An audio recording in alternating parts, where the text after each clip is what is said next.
Hello students, welcome to all Unacademy live IT Jam channel GATE PCM पर आपका स्वागत है।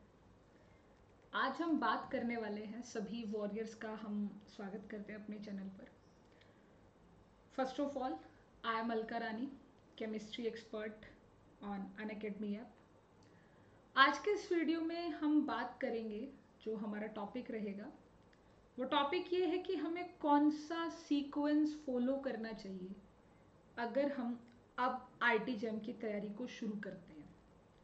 हमारा क्या सीक्वेंस होगा, हमारी क्या स्ट्रेटेजी होगी कि हम आईटी जैम एग्ज़ाम को अच्छा स्कोर कर सकें। तो उसी पॉइंट पर मुझे चर्चा करनी है आप सबके साथ। So let's start the video. First of all, अभी अगर हम बात करते हैं एग्ज़ाम में कितने मंथ रह गए हैं, अभी कल अगस्त, सितंबर, अक्टूबर, नवंबर, दिसंबर एंड जनवरी, पूरा जैन का मंथ है और 2 फरवरी को पेपर होगा, यानी पूरे 6 मंथ आपके पास हैं। इन 6 मंथ में हम क्या क्या कर सकते हैं? देखिए, इन 6, वैसे देखा जाए तो 6 मंथ बहुत टाइम है। किसके लिए? जो कॉलेज नहीं जाता, जो बच्चा कॉलेज नहीं जाता ना, जो अपने 24 आवर्स, अपने कंप्लीट 24 घंटे आईटी जैम एग्ज़ाम को दे सकता है। ठीक है, जो कंप्लीटली अपने जो मैं इसको यहाँ पे लिख देती हूँ, 1 मिनट।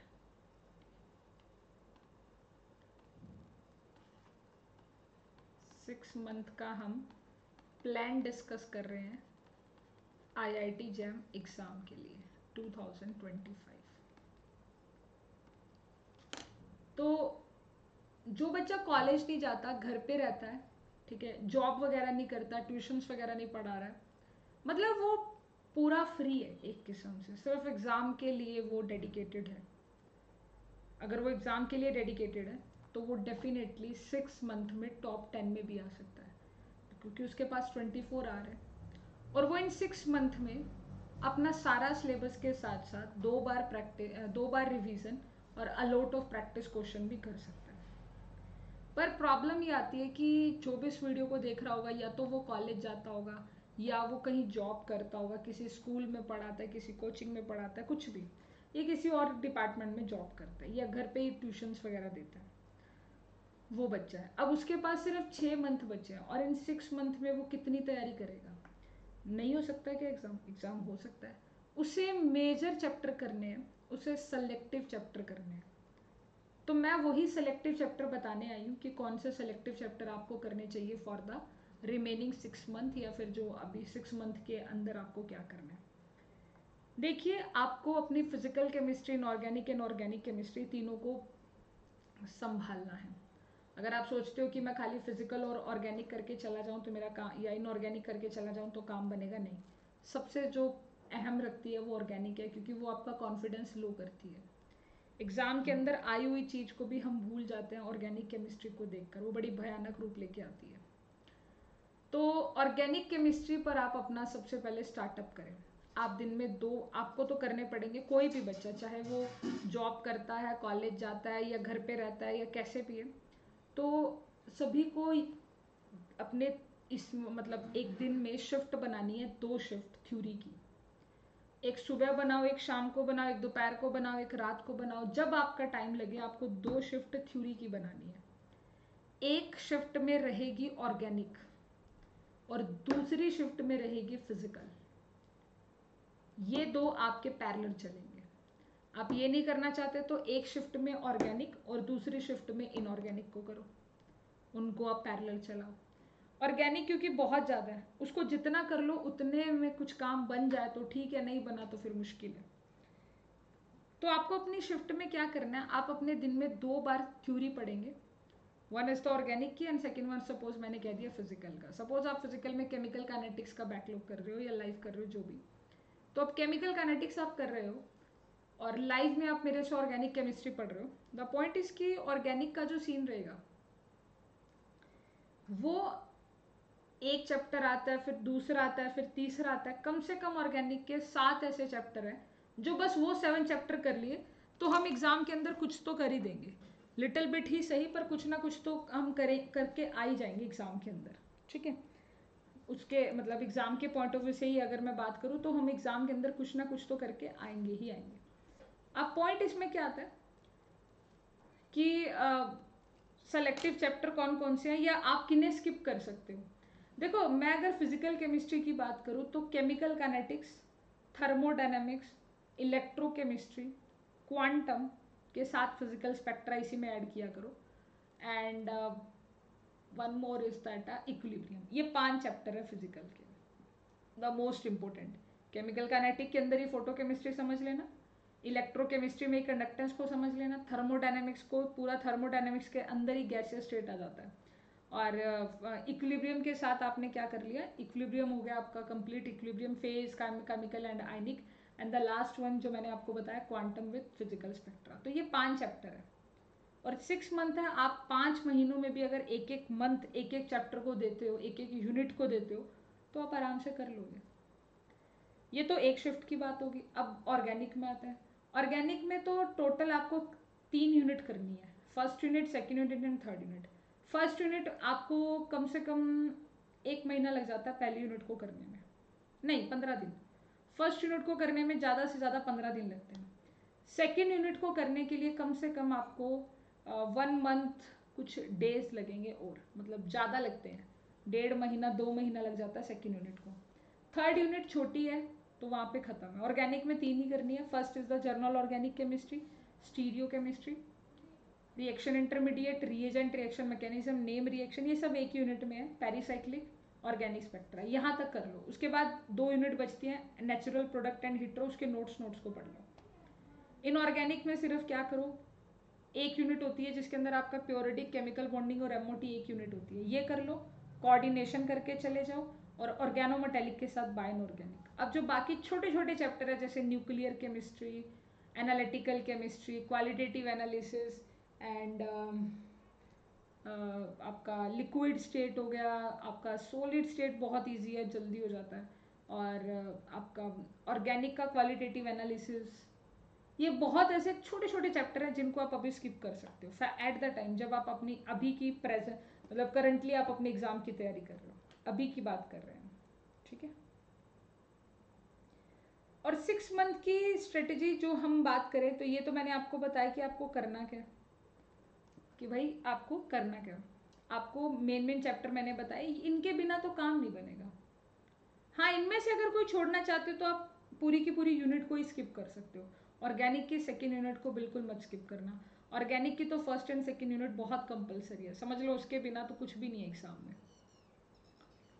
उसके बाद प्रैक्टिस की बारी आती है, तो एक दिन में 2 शिफ्ट आप थ्योरी की लगा रहे हो, 2 शिफ्ट आप प्रैक्टिस की लगाओ। एक सुबह प्रैक्टिस करो, एक शाम को प्रैक्टिस करो। 10 क्वेश्चन करो, 20 करो, 60 करो, 70 करो, 2 शिफ्ट प्रैक्टिस की लगाओ। उसके बाद अब जो बच गई एक शिफ्ट लास्ट में, एक दिन के मैंने 5 पहर बनाए हैं, एक जो शिफ्ट बची आपकी उसमें आप बुक रीडिंग का, अगर कुछ इंपॉर्टेंट चैप्टर्स होते हैं जिनकी बुक रीडिंग करना ज़रूरी है, वैसे तो अभी ना करो तो चल जाता है काम, ऐसी कोई दिक्कत नहीं है कि अगर आप नहीं बुक रीडिंग करोगे तो काम नहीं चलेगा, काम चल जाएगा। बट अगर आपको लगता है कि आपके पास टाइम है तो आप जो हमारा थर्ड पॉइंट है हमने बुक रीडिंग का कहा, 5th शिफ्ट में वो आप बुक रीडिंग कर सकते हो। और ऐसा तो बिल्कुल भी नहीं है कि 6 मंथ में एग्ज़ाम क्रैक नहीं होता। अगर एक सही मेंटोर आपके साथ है, जैसे मैं अपने बच्चों को गाइड करती हूँ, मेरे बच्चों का सिलेक्शन भी मैं बता देती हूँ कहाँ कहाँ हुआ है। लगातार 2 सालों से मैं TIFR के अंदर अपना सिलेक्शन कर मतलब अपने बच्चों का सिलेक्शन करवा रही हूँ, लगातार 2 साल से। अगर इस साल भी हो जाता तो हैट्रिक हो जाएगी। लगातार 3 सालों से TIFR जैसे टफेस्ट एग्ज़ाम में बच्चों का सिलेक्शन कराना। IIT Bombay, IIT Kanpur, IIT Delhi, IIT Guwahati, IIT Dhanbad, IIT Palakkad, IIT Indore, इस तरह IIT रोपड़, IIT रुड़की, इस तरह की बहुत सारी जितनी भी IITs हैं, इन सब में मेरे स्टूडेंट अभी करंटली या तो मास्टर्स कर रहे हैं या अभी उनका सिलेक्शन हुआ है, कुछ तो पास आउट भी हो गए। जिनका IITs में नहीं होता फिर वो NITs में भी चले जाते हैं, और कुछ ऐसे होते हैं जो IIT को छोड़ते हैं और आईएससी बेंगलोर को प्रेफर करते हैं, वो स्पेशल इंस्टीट्यूट है रिसर्च के लिए, आईएससी बेंगलोर। उसके बाद कुछ होते हैं जो जेएनसीएसआर को करते हैं सेलेक्ट। तो मेरे जो 2-3 बच्चे हैं, 3 बच्चे हो चुके हैं इस टाइम पर आईएससी बेंगलोर में, 3 क्या 4 है, 4 बच्चे at the present ISC Bangalore में मेरे स्टूडेंट हैं, मेरे द्वारा पढ़ाए गए, वो चारों बच्चे आईएससी बेंगलोर में है। एक बच्चा जेएनसीएसआर में है, एक ही गया हुआ अभी तक तो जेएनसीएसआर में। बाकी इसका मतलब हम ये कह सकते हैं कि, और सेंट्रल यूनिवर्सिटीज में तो बहुत बच्चा, कोई पंजाब वाली में है, कोई पंजाब यूनिवर्सिटी में भी है, तो बहुत सारे सेंट्रल यूनिवर्सिटीज हैं।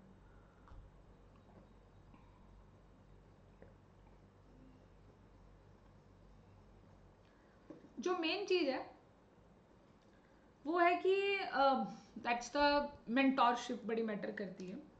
अगर आप हमारे साथ जुड़ते हो, हमारे साथ कनेक्ट होते हो, तो मैं आपको गाइड करूंगी कि ये करना है, ये नहीं करना है। क्योंकि जब एक बच्चा तैयारी करने की कोशिश करता है तो उसे स्टार्टिंग में नहीं पता चलता, बहुत ज़्यादा असफलता के बाद उसे एक सही रास्ता दिखता है।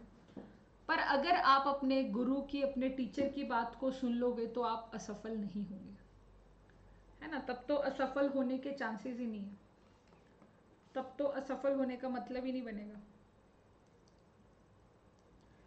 अगर आप अपने टीचर की मेंटोरशिप में काम कर रहे हो, हम आपको बताएंगे साथ साथ कि नोट्स कैसे बनाते हैं, बुक्स कैसे रीडिंग करनी है, बुक में कौन सी बुक रीडिंग करनी है, कौन सी बुक का कौन सा चैप्टर करना है, और वो चैप्टर भी कहाँ तक करना है।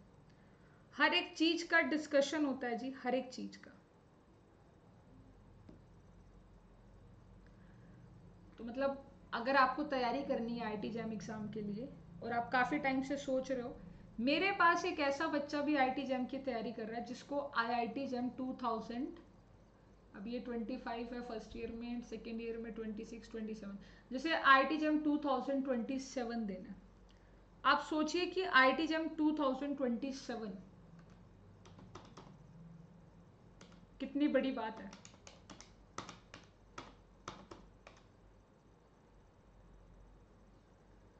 आई टी जैम 2027, वो बच्चा फर्स्ट ईयर में है एंड उसको है कि मुझे अभी से आईटी जैम की तैयारी करनी है। और ऐसा भी नहीं है कि खाली जब आप आईटी जैम की तैयारी कर रहे हो तो खाली आपका आईटी जैम ही हो रहा है, आपका बीएससी सारा कवर हो जाता है। आपके पास अगर बीएससी में फिजिक्स है, केमिस्ट्री है, मैथ्स है, बायोलॉजी है, कुछ भी है, तो अनअकैडमी के सब्सक्रिप्शन से आप सभी चीज़ों को असेस कर सकते हैं। ठीक है, अनअकैडमी के सब्सक्रिप्शन से आप सभी चीज़ों को असेस कर सकते हैं बड़ी ईजिली तरीके से।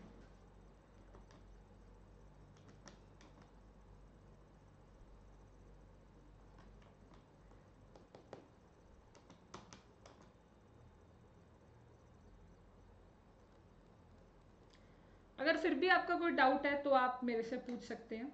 ठीक है, अगर आपका फिर भी कोई डाउट है तो आप मेरे से पूछ सकते हैं। मैं भी आपको आईटी जैम के सब्सक्रिप्शन का बता देती हूँ, 1 मिनट।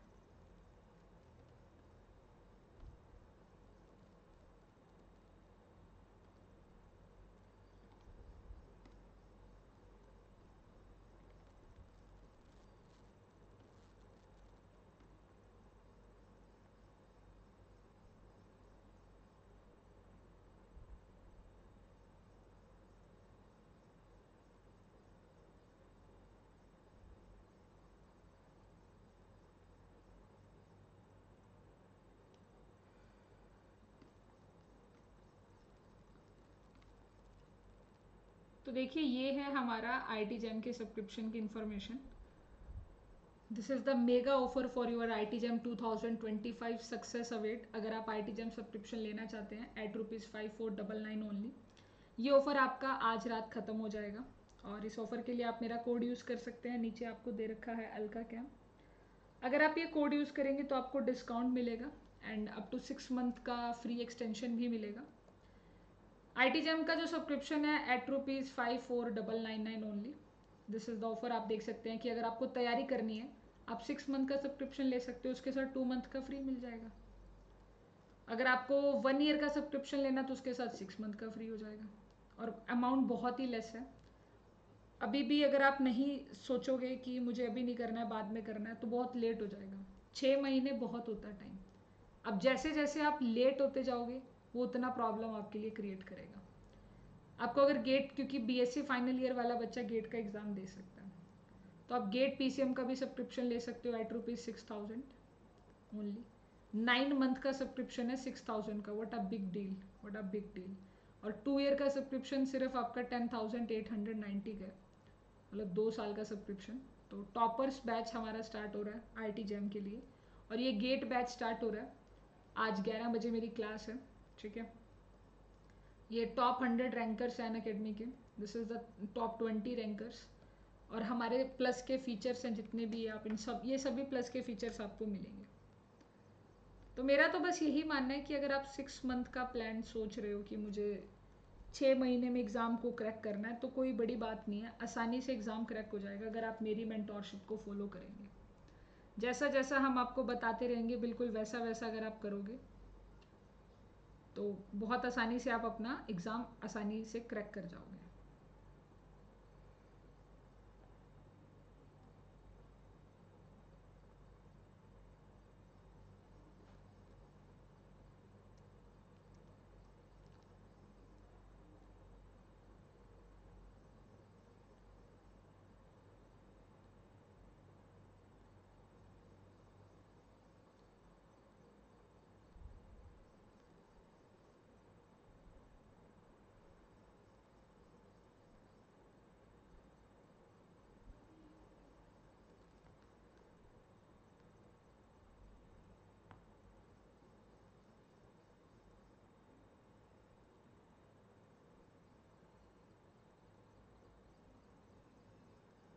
एक मिनट।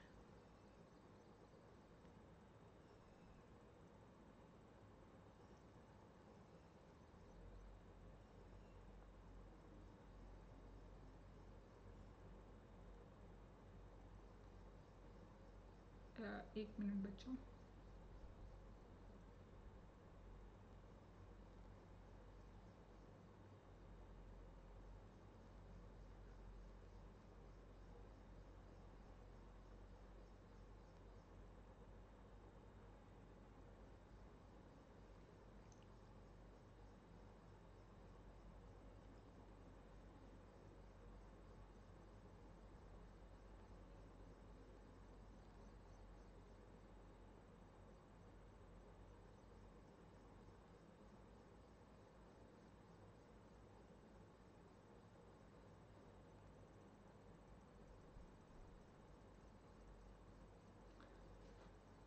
ओके, तो बेसिकली जो हम डिस्कशन कर रहे थे 6 मंथ की स्ट्रेटेजी के लिए, सो द पॉइंट इज कि 6 मंथ अभी अभी नहीं किया तो फिर लेट हो जाएगा सारी चीज़ें। अभी अगर आपको तैयारी करनी है तो आप शुरू कर दीजिए तैयारी, ठीक है ना। और बस मुझे यही आपके साथ शेयर करना था। Thank you so much to watch this video.